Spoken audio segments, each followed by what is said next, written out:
Hey everyone, this is Shooting Illustrated bringing you another episode of iCarry. In today's feature, we're taking a look at the new Savage Arms 1911 along with some related gear. Let's take a closer look at this kit. Proving that, yes, firearm companies have long memories, Savage released its take on the 1911 in 2023.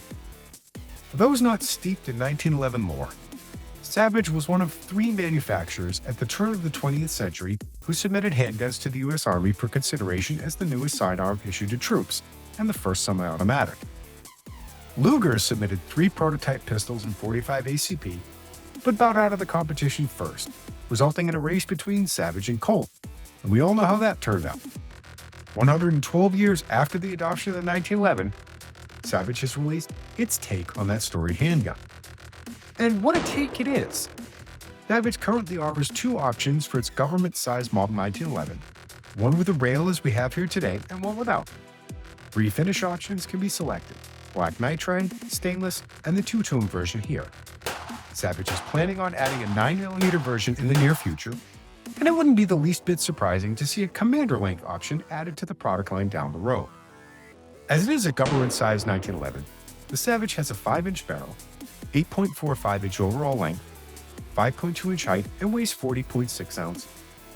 Magazine capacity is 8 rounds. Sights are Novak with a tritium bar rear sight and Magadoc front sight.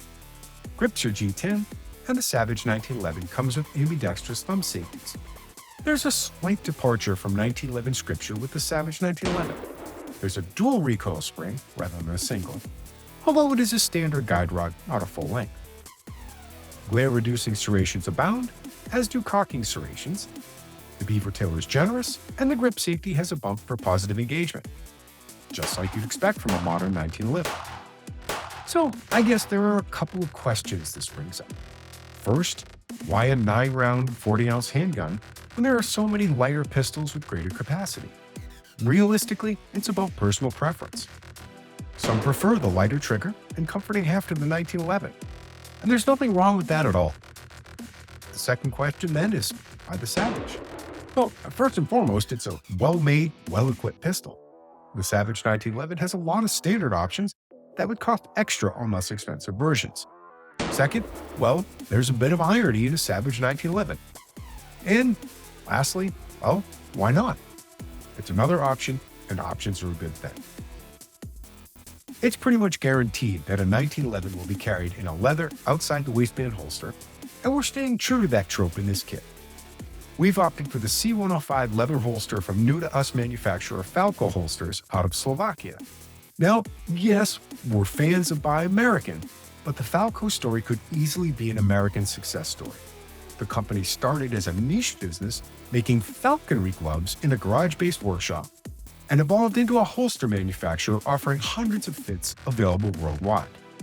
The C105 we have in today's kit is a standard open-top pancake-style holster formed to the 1911 and double-stitched for durability. It has a modest sweat guard for comfort and can be ordered either canted or as the straight drop style we have today. One note on the C105, and this applies to a good number of leather holsters we've received for iCarry. A break-in period may be required to adjust the holster to the specific firearm. We've had excellent success with putting the pistol in a plastic bag and letting it sit in the holster for a few days, allowing the holster to conform to the tiny extra bit of room that allows for a quick draw and reholster.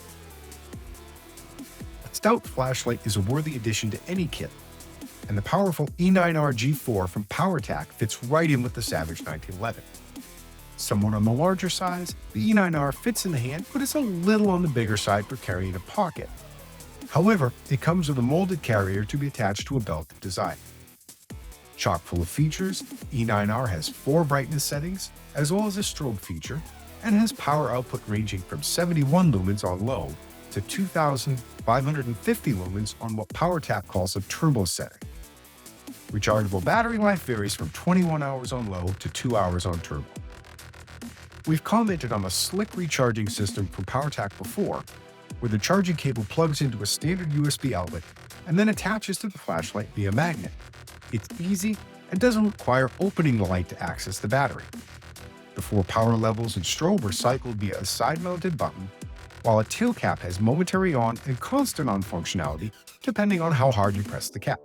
It's useful, powerful, and has a lot of options, which is a good thing in a handheld light. For more information on the items we've chosen for today's kit, and for other guns and gear combinations, visit shootingillustrated.com. And, as always, stay tuned for more episodes of iCarry.